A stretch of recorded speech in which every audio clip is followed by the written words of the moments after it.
男人是只有靠接吻才能活命的小狐狸，可他的接吻对象却是他最害怕的蛇妖。芳芳一想起那条蛇就有些来气，那条蛇每次看自己的眼神都恨不得吃了自己，这不是羊入虎口吗？小狐狸的师傅见状有些无奈，你如今体内的妖丹受损严重，照这情况下去的话，你只有10天的时间了。小狐狸有些犹豫，只要亲吻就可以了吗？普通亲吻续命1小时，法式热吻续命1整天，深度舌吻续命1个月。老爷子背过身去，十分淡定地回答道。听到师傅这不正经的回答，小狐狸顿时有些怀疑，真有这么简单吗？老爷子也不知道要怎么解释，于是继续忽悠道，反正你先亲一口就对了，剩下的等你亲了我再叫。既然老爷子都这样说了，芳芳只能将师傅的方法记了下来，随后化成人形。那我就先走了，我还要去剧组跑龙套呢。下山之后的芳芳有些无奈，这蛇妖8年前就消失不见了，现在要去哪里找他呢？突然一阵惊呼声打断了小狐狸的思绪，是霍成，霍成竟然来这里拍戏了。芳芳只看到一大群人围在一起走过来，可就在这群人经过自己时，方怀突然闻到了一股清香味，顿时惊讶地瞪大了眼睛，好浓的灵气香味。方怀连忙抬头，顺着空气中灵气散发的方向望过去，目光瞬间锁定在了人群中心的那个高个子男人。戴着墨镜的男人浑身散发着生人勿近的气场，就连周围的那些粉丝和工作人员什么的，也都只是围在不远处保持一定距离，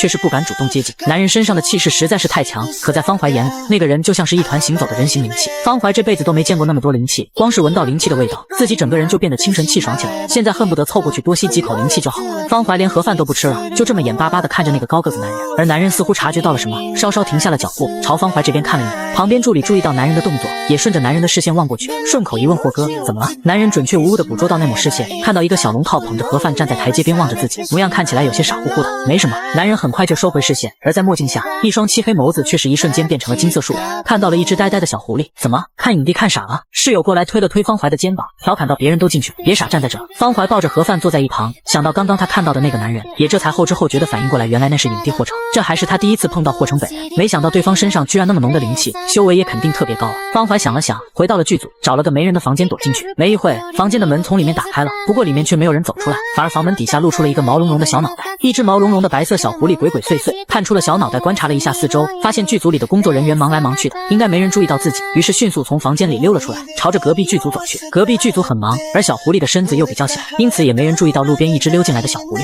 小狐狸在空中嗅了嗅，顺着灵气残留的香味，来到了一间休息室外面。休息室的门半开着，小狐狸躲在了附近的一个纸箱后面，偷偷观察着对面的休息室。从他的角度，只能隐隐约约看到沙发上坐着一道身影。霍哥，您先休息一会，晚上还有一场戏。助理和沙发上的男人说了几句，就很快从房间里出来，把门也关上了。小狐狸躲在纸箱后面，看到助理走远了之后，才壮着胆子朝休息室走过去。小狐狸绕到了休息室旁边有窗户的那一层，只不过窗台有些高，腿短的小狐狸爬了一会也没爬上去，最后还是看到旁边有个空箱子，将箱子推了过来。小狐狸踩着箱子，费了好半天的力气才爬上去。好在小狐狸的位置刚好是一个死角，剧组里也没人发现这只偷摸爬窗台的小狐狸。窗户后面拉着窗帘，小狐狸蹲在窗台上探了探脑袋，从窗帘后面露出一个小脑袋，观察着房间里。房间里没开灯，小狐狸借着外面的光线，也看到了沙发上的那个年轻男人。男人身上还穿着戏服，半靠在沙发枕头上闭着眼，似乎是睡着了。小狐狸十分有耐心地等了一会，估计霍成应该差不多睡熟后，才偷偷摸摸地从窗台上跳了进去。小狐狸放轻了脚步，一步一步很小心地挪过去，生怕自己吵醒了对方。离得近了，小狐狸也闻到了对方身上散发出来的灵气香味。之前他在外面看到霍成的时候，两人离得有些远，可现在他们距离这么近，小狐狸发现霍成身上的灵气比他想象的还要多。小狐狸挪到了沙发旁边，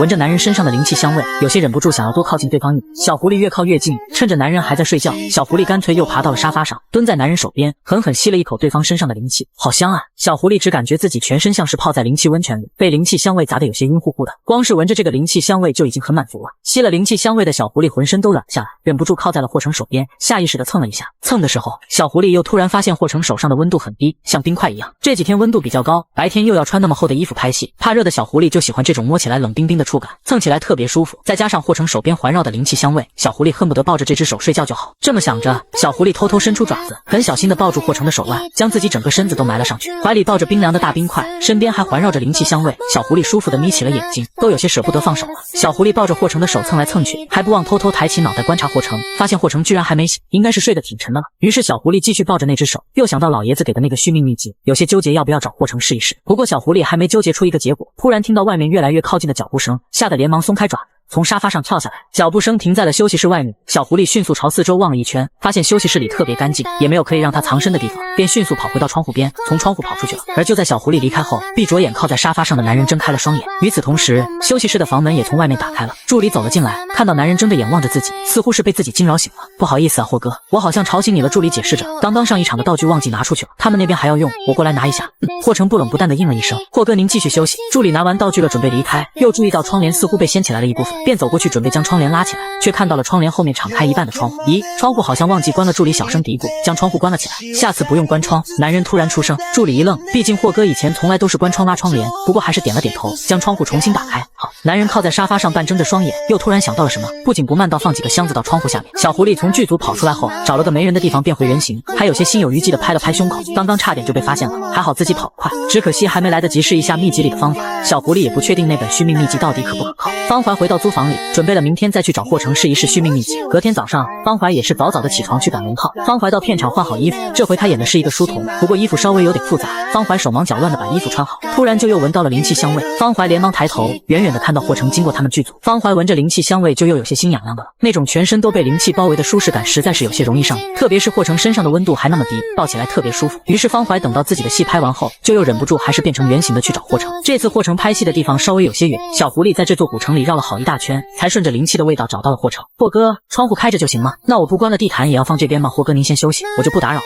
小狐狸隐隐约约的听到休息室里传出来的声音，直到看见助理从休息室里出来，房间里应该只有霍成一个人了。小狐狸这才跑到休息室另一侧爬窗户去了。不过爬窗的时候，小狐狸意外的发现窗台外面刚好靠墙放了几个纸箱，于是腿短的小狐狸特别轻松的就顺着纸箱爬了上去。窗户没关，小狐狸从窗帘缝隙中探出一个脑袋，看到霍成靠在了沙发上，好像是在睡觉。小狐狸从窗台上跳了下去，刚好落在了地毯上缓冲。小狐狸也发现窗户下面居然放了一块地毯，明明昨天都还没有。地毯刚好缓冲了小狐狸跳下来时的动静，小狐狸十分满意，这次偷溜进来实在是太顺利了。小狐狸动作很轻的靠近了沙发那边，闻着越来越浓的灵气香味，身子又软下来，灵气味道还是这么好闻。小狐狸眼巴巴的凑到霍成手边，吸了一口灵气香味，脑袋就又有些晕乎乎的，怎么会有这么舒服的灵气香味？小狐狸看忍不住还是爬上了沙发，看到霍成还在睡觉，便壮着胆子抱住霍成的手腕，将自己的脑袋靠在了霍成的手腕上。霍成的手腕抱起来还是冰凉凉的，很舒服。小狐狸抱着那只手蹭了蹭，不过昨天的时候他没注意，直到今天又过来了。小狐狸这才发现霍成身上的妖气，霍成和他一样都是妖，就是不知道这么厉害的大妖会是什么原型了。不过霍成修为这么高，原型肯定也特别厉害，应该也是老虎、豹子之类的野兽。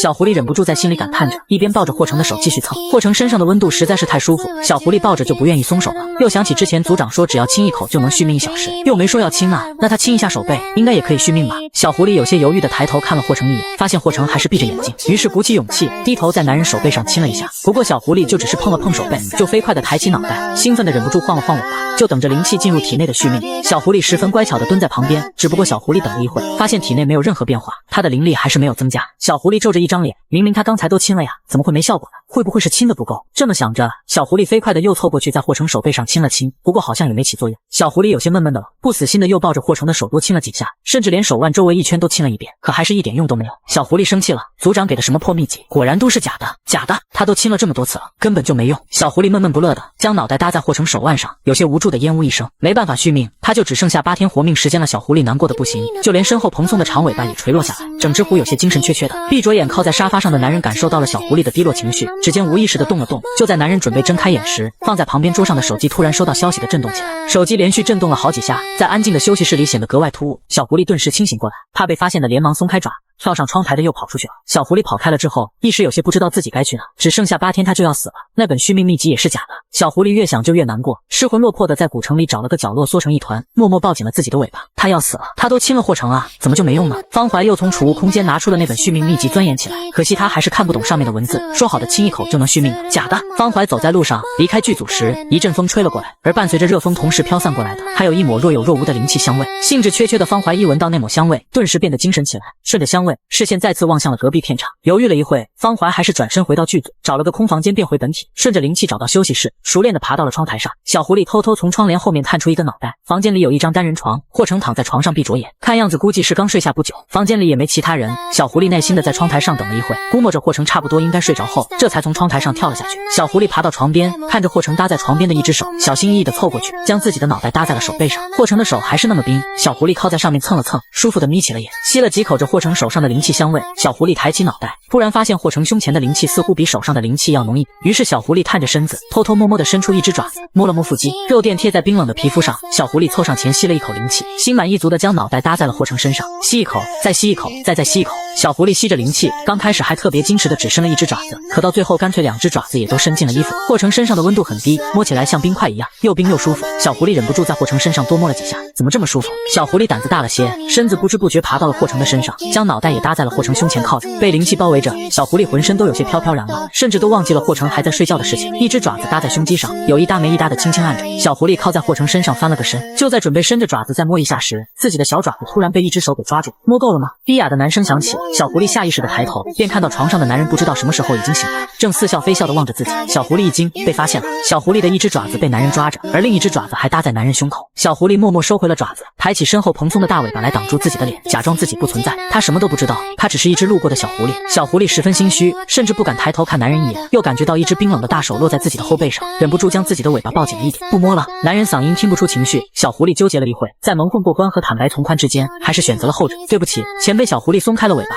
很小声的说着，我不是故意吸你的灵气的。男人顺势从床上坐了起来，有些随意的靠在床边，看了看怀里缩成一团的毛茸茸，漫不经心的伸出手，指尖贴在小狐狸脸上轻轻碰了碰。很响吗？男人将灵气汇聚在指尖，小狐狸闻到灵气香味了，大脑还没反应过来，可身体就已经非常诚实的将那只手抱进了怀里。小狐狸抱着那只手，下意识的吸了几口，又迅速反应过来灵气主人就在这里，连忙松开手，规规矩矩的从男人胸口爬下来，乖乖的蹲在旁边，不继续了。男人的声音再次响起，小狐狸怕前辈会生气，连忙摇了摇头，对不起，我的腰单受了伤，需要很多灵气，所以才会过来偷偷吸前辈的灵气。小狐狸有些样样的，尾巴也失落的垂在一旁。男人似乎感受到小狐狸的低落情绪，突然出声，要多少灵气啊？小狐狸还没反应过来，要多少？男人又问了一遍，我也不知道。小狐狸下意识的应着，又从储物空间拿出了那本秘籍，十分诚实道，族长给了我这本续命秘籍，不过我看不懂，我也不知道具体要多少。霍成看着封面上的4个字，突然沉默下来，这是族长帮我翻译的，可是我昨天试过了，好像没用。试过了。霍成眯了眯眼，身上的威压也不知不觉地散发出来，找谁似的。霍成的语气冷冰冰的，小狐狸感受到周身沉重的威压，几乎有些喘不过气。小狐狸以为是自己昨天偷亲前辈被发现了，有些无助的将身子缩成一团，小声道对不起，昨天前辈睡觉的时候偷偷亲了前辈。压抑的威压突然消散，霍成皱眉看着旁边这只小狐狸，又回忆了一遍昨天发生的事情。昨天怎么亲的？小狐狸有些迟疑的看了看男人一眼，不确定前辈是什么意思，不过最后还是抱住男人的手腕，吧唧亲了一口。这样亲的，小狐狸占了前辈便宜，有些不好意思的低着脑袋。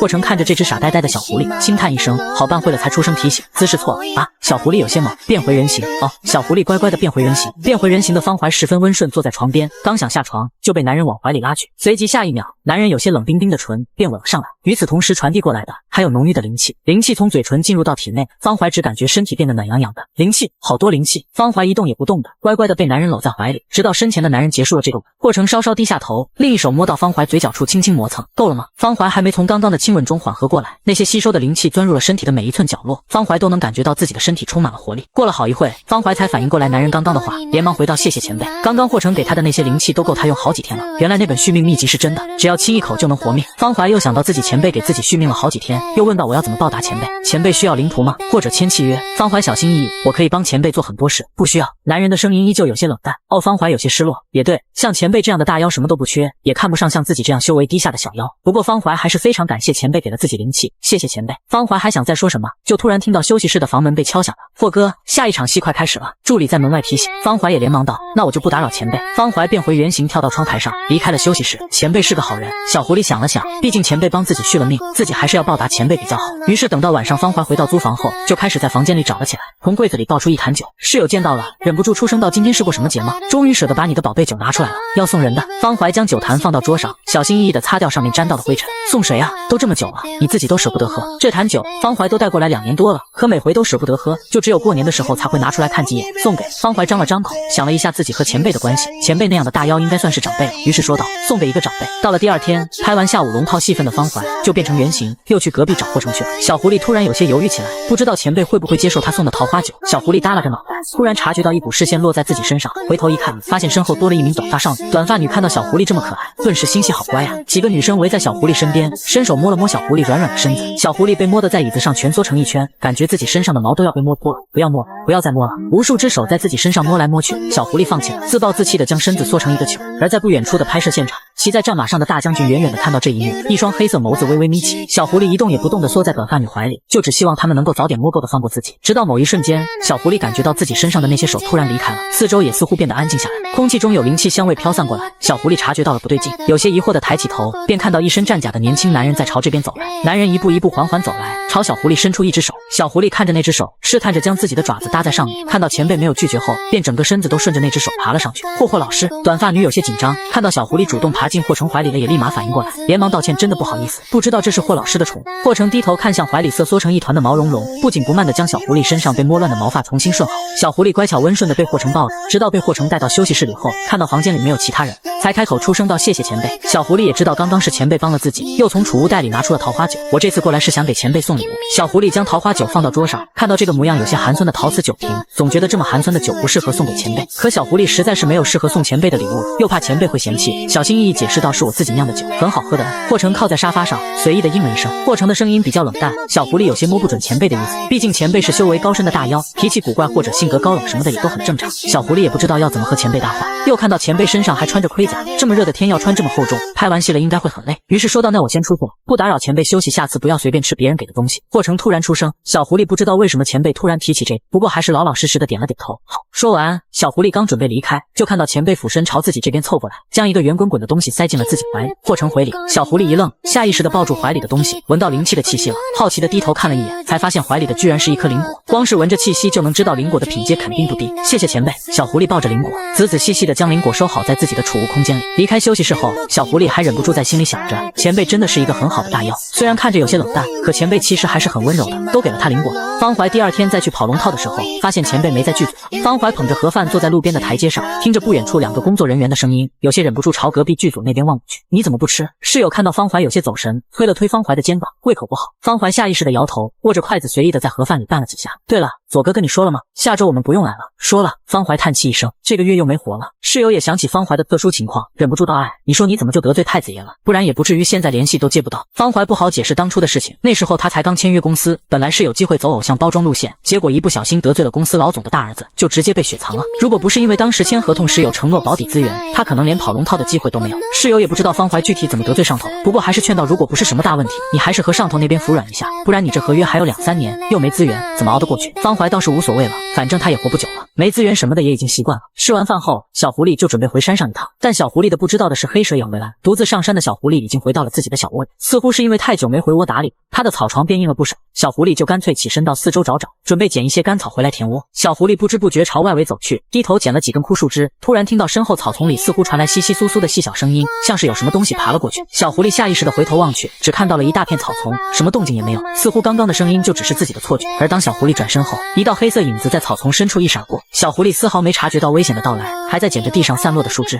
小狐狸捡得十分认真，完全没有发现自己身后那道越来越靠近的黑影。藏在草丛里的长条黑影不紧不慢地跟在小狐狸身后，一双金色树瞳紧紧锁定着视野里的那只白色毛茸茸、直径有半米多粗的黑蛇，缓缓爬出草丛，蛇身有好几十米长，吐着蛇信子逐渐接近那只小狐狸。狩猎者在进行捕猎时往往都十分有耐心，因此黑蛇也并没有急着抓住猎物，而是选择继续将身形隐匿在阴影之中，观察着那只小狐狸。小狐狸还在捡材料，挑了这么久，终于挑好了满意的树枝，怀里捧了一大堆树枝，就准备回窝了。小狐狸抱着树枝，结果刚转身，就突然对上了一双金色树瞳。黑色蛇鳞在阳光下泛着冷光，一条大蟒蛇就在自己面前。小狐狸顿时呼吸一滞，大脑一片空白。而黑蛇看到自己的猎物发现自己了，伸着脑袋缓缓凑近。小狐狸似乎是被吓傻了，呆呆地愣在原地，就连怀里的树枝掉了一地都不知道。黑蛇就在自己面前，小狐狸连逃跑都忘记了，只能眼睁睁地看着黑蛇离自己越来越近，还伸着脑袋在自己身上嗅了嗅味道，像是在考虑从那个位置下口归味道比较好。小狐狸的身子实在是太小了，在黑蛇面前连塞牙缝都不够，像这样瘦小的猎物，黑蛇完全能够一口吞好几个。黑蛇吐着蛇信子，逐渐将这只忘记逃跑的猎物圈进怀里。小狐狸瑟缩着身子，一口气有些没能缓过来，感受到冰冷的蛇鳞划过自己身体，眼睛一闭，被吓得浑身僵硬的直挺挺倒在地上，当场晕厥。小狐狸在醒过来的时候，发现自己在一个山洞里。小狐狸记得这个洞穴，以前黑蛇就是经常把它抓到这里，有时候自己只是在外面睡个午觉，醒来后就被黑蛇抓来这个山洞里。小狐狸小心翼翼盯着暗处的那条大黑蛇观察着。8年过去，黑蛇的体型又长大了不少，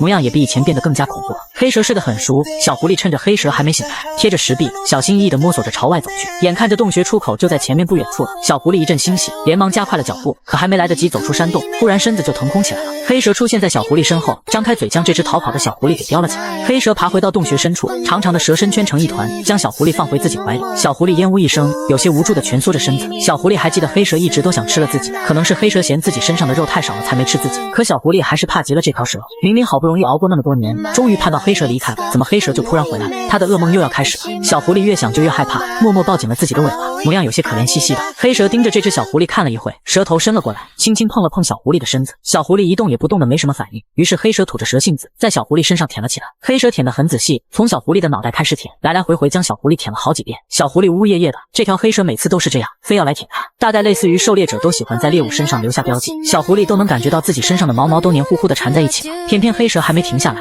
小狐狸不敢反抗，直到小狐狸身上全部都溢满气息了，黑蛇才终于停下来，蛇身还缠着这只小狐狸。黑蛇将脑袋搭在旁边，一双金色蛇瞳就这样近距离的盯着小狐狸。小狐狸不敢和黑蛇对视，就只是抱着尾巴，将脑袋藏在尾巴后面了，才有一丝丝安全感。小狐狸看到黑蛇还没吃了自己，可能还是像以前一样，要把自己养肥了再吃。小狐狸越想就越委屈，十分没骨气的小声抽泣起来。不过小狐狸就算是在哭的时候，也是压抑着哭声，怕自己的声音又会激怒到黑蛇，连忙拿爪子擦了擦眼泪。偏偏眼泪越擦越多，就连黑蛇也都凑过来，又在他脸上舔了起来。黑蛇舔掉小狐狸脸上的眼泪，可还没来得及有下个动作，就看到怀里的这只小狐狸嚎啕大哭起来。小狐狸再也忍受不住，哭得好大声，小狐狸哭得有些停不下来了。黑蛇看着哭个不停的小狐狸，低头又碰了碰小狐狸的身体，可黑蛇一碰到对方了，小狐狸就顿时哭得更厉害了，就只好先暂时松开了怀里的小狐狸。小狐狸哭了一会，后知后觉的发现黑蛇似乎是放过自己了，抬头望去，发现黑蛇已经回到了阴影之中。小狐狸不确定黑蛇这是什么意思，可能是自己的哭声让对方没了食欲吧。不过小狐狸看到黑蛇也没圈着自己了，于是连忙爬起来，飞快的朝山洞外跑去，生怕黑蛇会追上来。直到顺利的离开了山洞，见到外面温暖的阳光后，小狐狸才松了一口气。被黑蛇那么一顿折腾，小狐狸也不想回窝了，就只想找个安全的地方远离黑蛇。已经是傍晚了，小狐狸变回人形，甚至都没心情去找组长了，直接坐车回到市区。方怀有些闷闷的，那条黑蛇每次都是这样羞辱自己，明明可以直接把它一口吃掉，却偏偏要把它叼回窝的各种折磨自己，还每次都要舔它，弄得自己身上全都是蛇味了，被打上标记，这对妖来说是一种耻辱，还不如给它个痛快，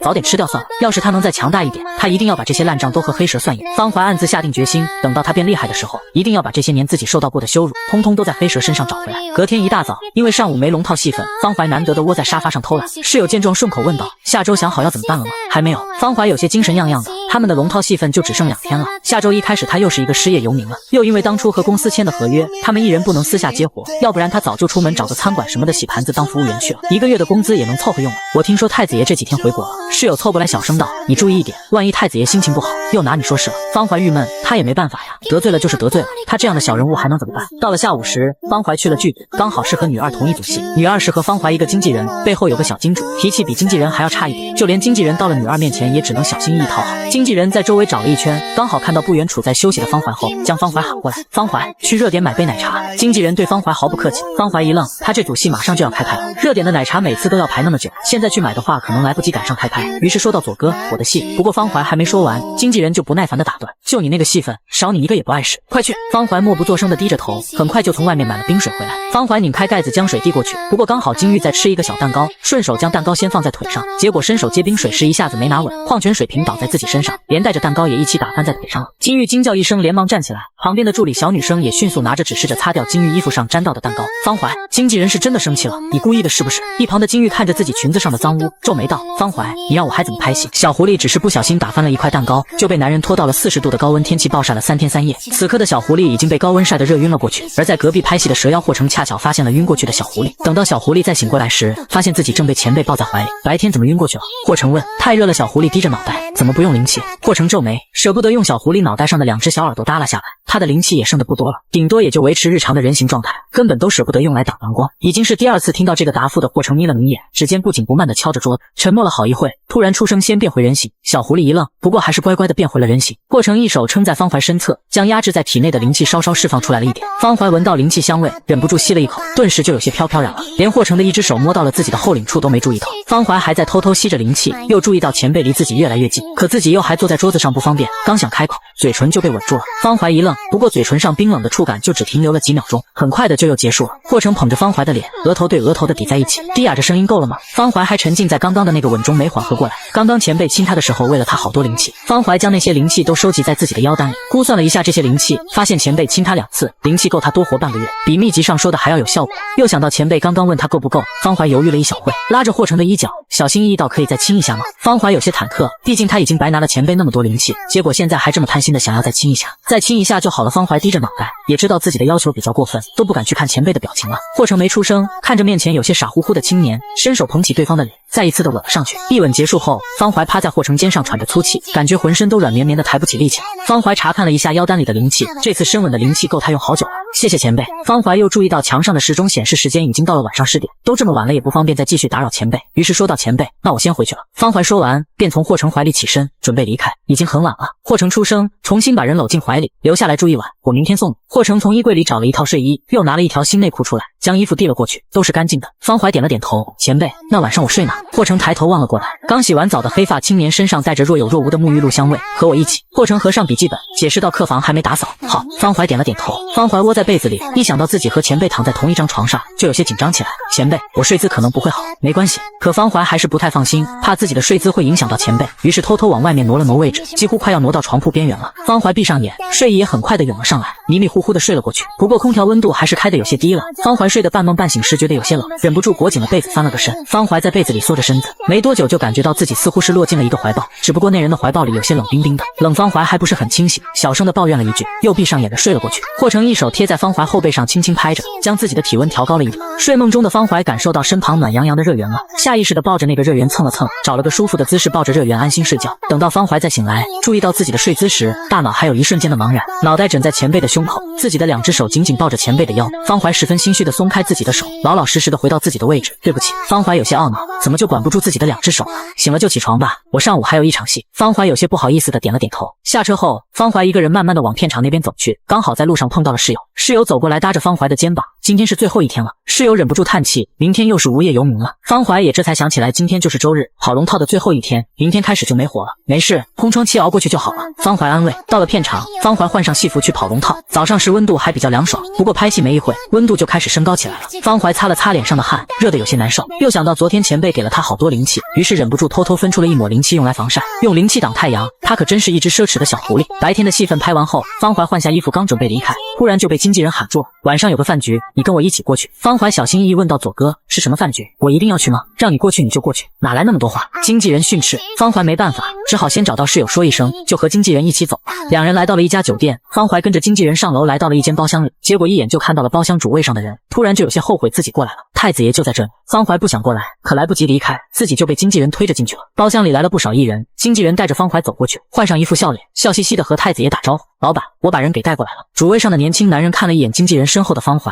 随意的点了点头，就没搭理了。经纪人知趣的没再打扰太子爷，领着方怀找了个角落坐下来，还不忘叮嘱到，这回你别搞砸了。方怀有些忐忑，毕竟他还记得自己当初得罪太子爷的事情，这都过去几年了，没想到现在又碰上了太子爷，又听刚刚经纪人说的话，这次还是太子爷指定让他过来的。方怀坐立不安，等到包厢又有人进来了，抬头望过去时，这才发现来的人居然是当初的那个投资商。方怀顿时低下脑袋，降低了自己的存在感，就怕那个投资商会注意到自己。投资商是个中年男人，进来之后坐到太子爷身边，两人一起随意的聊着，周围也有几个主动的艺人壮着胆子去伺候投资商。投资商和太子爷聊得很好，刚谈成了一笔合作，太子爷顿时笑道，黄总这么大方，倒是显得我小气了。太子爷说着，又示意投资商看看包厢里的其他艺人，黄总要是今天看上谁了就跟我说一声。那行。黄老板点了点头。对了，之前黄总那个没得手的新人我也带过来了。太子爷指着一个角落，黄老板望过去，看到了角落里模样清秀的黑发青年，正安安静静的吃着饭。娱乐圈里的男男女女实在是太多了，黄老板对那张脸没什么印象。不过要是说到自己没得手的新人，黄老板就想起来了。其实事情也都过去那么久了，他也都没放在心上了，就是偶尔想起来觉得有些丢脸，毕竟没吃到嘴，最后自己还去了医院。就是前几天他们闲聊的时候，似乎就这么顺口提了一下当初自己没得手的那个新人，没想到现在还真把人给带过来了。那行。黄老板眯着眼点了点头，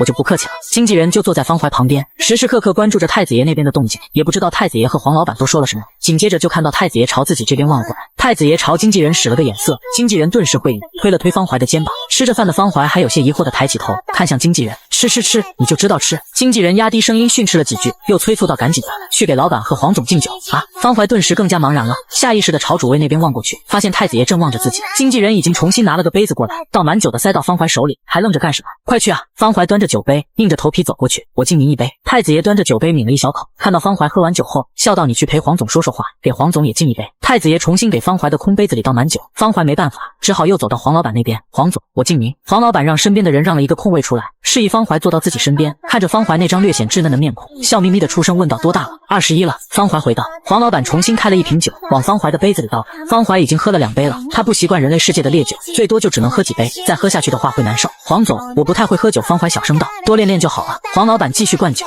你们年轻人身体好，多喝几杯又没事。方怀又被黄老板灌了几杯，喝的脸都红了，胃里像是有一团火在烧一样。可黄老板还在给他倒酒，方怀实在是受不住了，忍不住道：黄总，我真不能喝了。黄老板听了，倒是真的没再倒酒，笑道：出门在外不会喝酒可不行了，以后还是得多练练。方怀看到黄老板似乎是放过自己了，稍微松了一口气。我像你这么大的时候也不会喝酒。黄老板回忆着，身子不知不觉朝方怀那边靠近了一步，一只手也搭在了方怀肩膀上。不过后来在酒桌上练了几年，酒量就这么练出来了。黄老板拍了拍方怀的肩，两人的距离越来越靠近，方怀浑身都不自在，眼看着黄老板凑过来了，连忙站了起来，有些不好意思道：黄总，我有点喝多了，我先去下洗手间。行。黄老板摆了摆手，也没阻止。方怀离开了包厢，找到洗手间洗了个冷水脸，看了看镜子，发现自己的脸都红得不正常了。方怀撑在洗手台上，身子稍微缓和了一点，可胃里还是有些难受，也暂时还不想回包厢，就干脆在洗手间里一直耗着。没一会，方怀从镜子里看到经纪人过来了，于是说道：左哥，我想先回去，我胃不舒服。经纪人瞥了方怀一眼，难得的没有骂对方，就只是拧开手里的矿泉水瓶，把水递了过来。那你先喝点水。方怀有些受宠若惊，谢谢左哥。刚刚他在饭桌上喝了那么多酒，现在胃里难受着，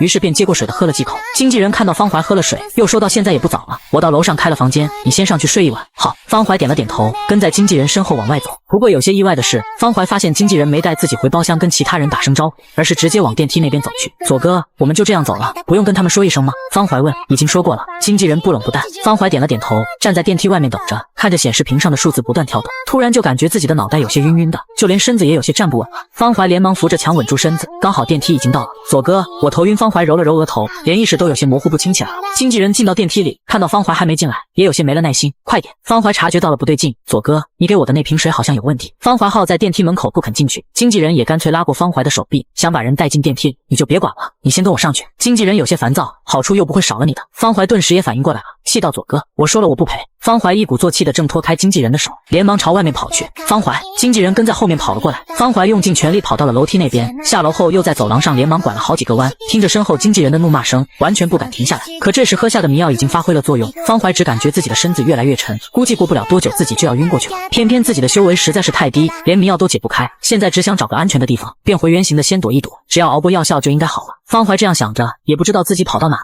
走廊上到处都是长得一模一样的包厢，刚刚又胡乱的跑了一圈，连出口都找不到了。可经纪人还在后面赶过来了，方怀撑着身子，可就在跑过一个拐角处时，突然走过来一道身影，差点就撞了上去。对不起。方怀下意识的后退了几步，不过因为被下了药一时没站稳，身子软绵绵的朝旁边倒去。在小狐狸晕倒的最后一刻，他感觉到自己的腰被一双大手给搂住，紧接着便被对方拉进了怀里。小狐狸闻着对方熟悉的灵气香味，连忙开始求救：前辈，帮帮我好不好？谁带你来这的？霍成皱眉问道。或许是药效开始起作用了。小狐狸并没有回答前辈的话，反而是双手环上了霍成的脖子，将脸贴了上去。前辈。方怀委屈巴巴的抬起头，想要灵气的话，拿什么来交换？霍成看着怀里的人，不紧不慢的抬起手，指腹贴在了方怀的唇上。方怀顿时有些焦躁起来。我愿意为前辈做任何事情，只要前辈想的话，我可以一直跟随前辈。霍成捧着方怀的脸凑上前，身上散发出来的灵气也是越来越浓。确定想好了？霍成轻声诱哄着。方怀迷迷糊糊的点了点头，再次主动吻住嘴唇。而这一次，方怀终于顺利的吃到了灵气。与此同时，另一边的经纪人在这层楼找了一圈，还是没能找到方怀的身影。明明之前就看到方怀往这边跑，结果就拐了个弯人就不见了。经纪人气得不行，低声咒骂一声，在方怀身上浪费了这么多时间，人还跑掉了。经纪人只好回到楼上的包厢里给黄老板赔罪。等到第二天早上，方怀再醒过来时，脑子里还有一瞬间茫然。方怀慢吞吞的从床上坐了起来，房间里没有其他人，而这间屋子的摆设也有些熟悉，身上的衣服已经换了一套，身体也没有任何不适，连宿醉感都没有。前一晚的记忆也逐渐回想起来，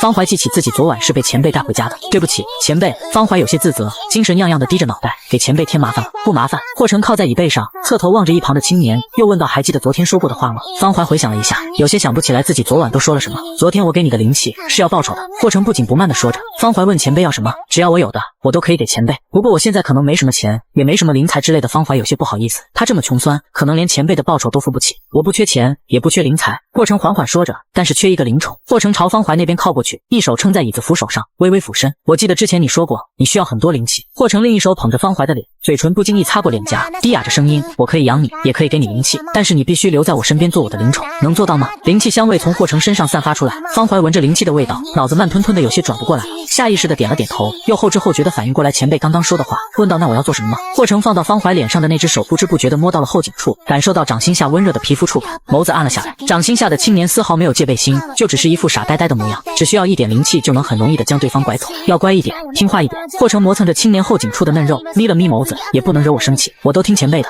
方怀十分乖巧，听到方怀的答复，霍成这才稍稍松开手，今晚就搬过来和我住，租房是公司安排的，搬出来的话我要跟经纪人说一下。方怀犹豫，霍成皱眉问：“你和公司签了几年合约？”5年。方怀回道。霍成揉了揉眉心，轻叹一声：“我会安排人去准备你和公司解约的事情，以后你不用再演戏，也不需要工作，要一直都待在我身边，记住了吗？”方怀点了点头，好的。方怀先回房换好衣服，就准备回租房先收拾东西搬过来。前辈的车还停在楼下，方怀坐上车，突然想到违约金的事情，于是小心翼翼道：“前辈，我如果解约的话要赔很多违约金。”霍成对违约金什么的完全不在意，轻声道：“我来付。”两人一起回到公寓，方怀跟在霍成身后，问前辈：“那我要住哪个房间？”“就住这间。”霍成带方怀来到卧室，方怀看着有些熟悉的房间摆设，记得这是前辈的卧室，于是问道：“我睡前辈的房间吗？客房太乱了，一直没整理。”霍成轻声道：“前辈也睡这里。”“霍成应了一声，语气十分自然道：“灵宠要和主人一起睡。”方怀似懂非懂，不过既然他都答应要做前辈的灵宠了，那和主人住一间房也是应该的。方怀从空间里拿出了行李箱，把自己的东西摆在房间里，不过整理东西的时候也都是十分小心翼翼，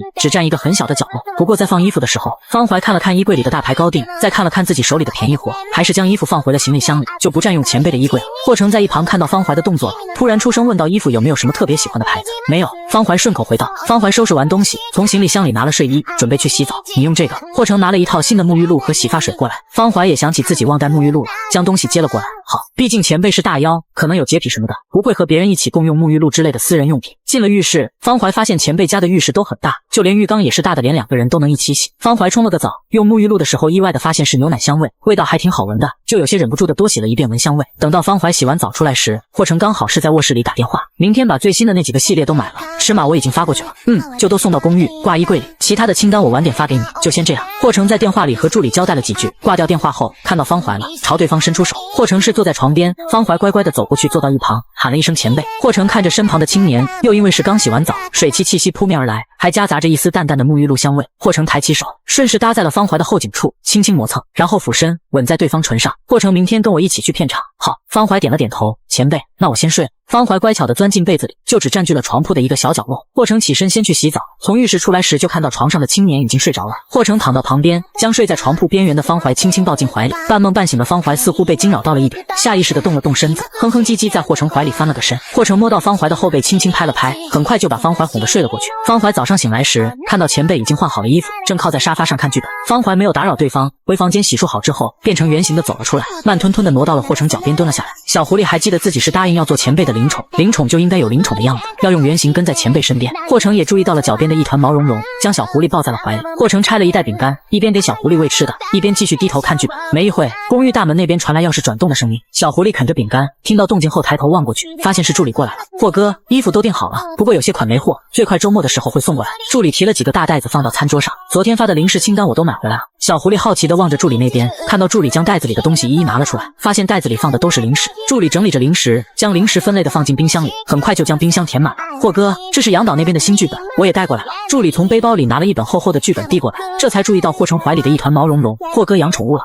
霍成应了一声，助理又收拾了一下东西，这才和霍成一起下楼的坐上保姆车。霍成靠在椅背上闭着眼休息，手里还不忘轻轻揉着小狐狸的身子。助理就坐在旁边，看着正在闭目养神的男人，想到昨天霍哥发消息让自己买的那些东西，试探着问道：霍哥，你最近是不是谈恋爱了？没有。霍成不冷不淡地答道。可是助理犹豫，霍哥，你让我买的那些衣服又不是你的尺码，又都是送到公寓，还让我买了那么多零食。助理想起昨天霍哥让他买那么多衣服和日用品，连电动牙刷都买了，很明显这就是同居啊。而且霍哥自己从来不吃零食什么的，结果又让他买了那么多零食放到冰箱里。根据种种线索判断，对方是个喜欢吃零食的年轻男性，说不定过几天就搬来同居，也有可能现在就已经住在霍哥家里了。霍哥，你别骗我。助理不太相信，要是真谈恋爱了，也至少跟我们说一声，我们也好做个心理准备。霍哥，你真没谈恋爱吗？霍成缓缓睁开双眼，暂时还没有。而助理却是注意到了霍成的用词，暂时没有。保姆车停在了片场外面，小狐狸被霍成抱着下车的时候，后，才发现这里不是之前的那个权谋剧组，而是另外一个剧组。小狐狸爬到了霍成肩膀上蹲着，一边好奇地打量着周围，看到这里的布景和一些龙套演员的服装，感觉应该是一个仙侠剧。霍成先去休息室换衣服，将小狐狸放到桌子上，又顺手拿了一些灵果出来放到旁边给小狐狸当零食。小狐狸拿了一颗果子啃着，不过外壳有些硬，